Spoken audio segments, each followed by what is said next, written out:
ওরা তোমাকে নিয়ে ঠাট্টা করুক, তোমাকে নিয়ে হাসুক, তোমাকে আঘাত করুক, অবজ্ঞা করুক, তাতে কিছুই হবে না, কিন্তু তারা যেন তোমাকে থামাতে না পারে।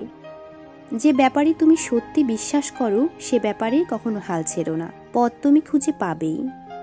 সহজে জেতার আনন্দ কোথায়?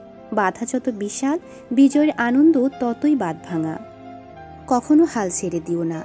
এখনকার এই দাঁতে দাঁত চেপে করা কষ্টগুলো তোমাকে বিজয়ী খেতাব এনে দেবে সারা জীবনের জন্য। তোমার জীবনে তুমি যা নিয়েই কাজ করো তাকে সবচেয়ে ভালোভাবে করার চেষ্টা করো। এমনভাবে করো যেন তোমার আগে পরে কেউ এতটা ভালো করতে না পারে। আমি ব্যর্থতাকে মেনে নিতে পারি, কিন্তু আমি চেষ্টা না করাকে মেনে নিতে পারি না। কখনো ভেঙে পড়ো না। পৃথিবীতে যা কিছু হারিয়ে যায় অন্য কোনো রূপে সেটি ঠিকই আবার ফিরে আসে জীবনে। তোমার স্বপ্ন আর তোমার মাঝে দাঁড়িয়ে আছে কেবল একটি জিনিস, সেটি হচ্ছে অজুহাত। যে মুহূর্ত থেকে তুমি নিজেকে অজুহাত দেখানো বন্ধ করে কাজ শুরু করবে, সে মুহূর্ত থেকে তোমার স্বপ্ন আর স্বপ্ন থাকবে না, সেটি বাস্তবে রূপ নিতে শুরু করবে।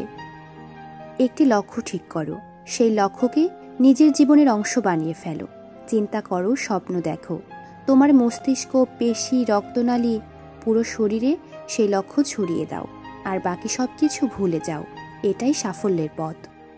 সাফল্যের মূল মন্ত্র হলো, যা আমরা ভয় পাই তার উপর নয়, বরং আমরা যা চাই তার উপর আমাদের চেতন মনকে কেন্দ্রীভূত করা। আপনি যা করছেন যদি ভালোবাসেন এবং ওই কাজে সফলতার জন্য সব কিছু করতে ইচ্ছুক থাকেন, তাহলে সেটা হাতের নাগালে পৌঁছাবে। কাজের পেছনে প্রতিটা মিনিটের মূল্যায়ন প্রয়োজন। ভাবুন আর ভাবুন, আসলেই আপনি কি নকশা অথবা তৈরি করতে চাচ্ছেন? আকাশের দিকে তাকাও, আমরা একা নই। পুরো মহাবিশ্ব আমাদের প্রতি বন্ধুসুলভ। যারা স্বপ্ন দেখে এবং কাজ করে, শুধুমাত্র তাদেরকেই শ্রেষ্ঠটা দেওয়ার জন্য চক্রান্তে লিপ্ত এই বিশ্ব। প্রত্যেকের জীবনে একটা গল্প আছে। অতীতে ফিরে গিয়ে গল্পের শুরুটা কখনো পরিবর্তন করা সম্ভব নয়, কিন্তু কঠোর পরিশ্রমের মাধ্যমে গল্পের শেষটা চাইলেই নতুন করে সাজিয়ে তুলতে পারো। ব্যর্থতা মানে হচ্ছে ব্যর্থতা কেন হয়েছে, কার কারণে হয়েছে, সেগুলো কেউ জানতে চাইবে না। তুমি ব্যর্থ হলে তার যন্ত্রণা তোমাকে একদম একাকী সইতে হবে, কেউ তোমার পাশে এসে দাঁড়াবে না।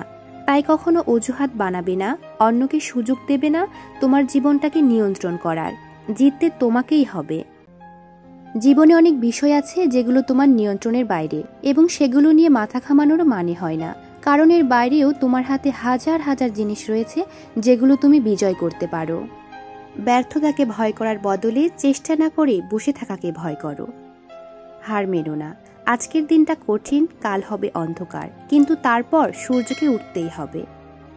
তুমি যদি এখন থেকেই তোমার স্বপ্নগুলো সত্যি করার পেছনে ছুটে না চলো, একদিন তোমাকে কাজ করতে হবে অন্যদের জীবনে তাদের স্বপ্নগুলো সত্যি করার জন্য। সফল হতে চাইলে তোমার সামনে আসা সব চ্যালেঞ্জ মোকাবেলা করতে হবে। চ্যালেঞ্জ বেছে নেওয়ার কোনো সুযোগ নেই। কখনো না পড়ে যাওয়ার মাঝে বীরত্ব নেই, পড়ে গিয়ে উঠে দাঁড়ানোর মাঝেই সত্যিকারের বীরত্ব লুকিয়ে আছে। তুমি কত ধীরে চলেছ সেটা কোনো ব্যাপার নয়, না থেমে চলতে থাকাটাই আসল কথা। কোনো কিছু যদি সত্যি তোমার কাছে গুরুত্বপূর্ণ মনে হয়, কোনো বাধাই তোমাকে থামাতে পারবে না। যদি তোমার লক্ষ্য নিয়ে কেউ হাসি তামাশা না করে, তবে বুঝতে হবে তোমার লক্ষ্যটি খুব ছোট। আমি স্বপ্ন দেখেছিলাম, সেই স্বপ্নে আস্থা ছিল, আর আমি কাজটা ভালোবাসতাম। ফেসবুক বিফল হলেও আমার ভালোবাসাটা থাকতো। জীবনে একটা স্বপ্ন থাকতে হয়, সেই স্বপ্নকে ভালোবাসতে হয়। স্বপ্ন দেখতে জানলে জীবনের কাঁটাগুলোও ধরা দেয় গোলাপ হয়ে। জীবনের সবকিছু একবার হলেও চেষ্টা করে দেখা উচিত। স্রষ্টা প্রতিটি মানুষকে কিছু না কিছু অনুপম দক্ষতা দিয়ে পাঠিয়েছেন। তুমি সেটিকে কখনো জানতেও পারবে না যতদিন না তুমি সেটা চেষ্টা করে দেখছো। সত্যিকারের জ্ঞানী মানুষ আমরা তখনই হতে পারি যখন বুঝতে পারি আমরা আমাদের সম্পর্কে, জীবন সম্পর্কে এবং আমাদের চারপাশের জগৎ সম্পর্কে কতটা কম জানি। তুমি তোমার মতো হও, সবাই যে যার মতো হয়ে গেছে।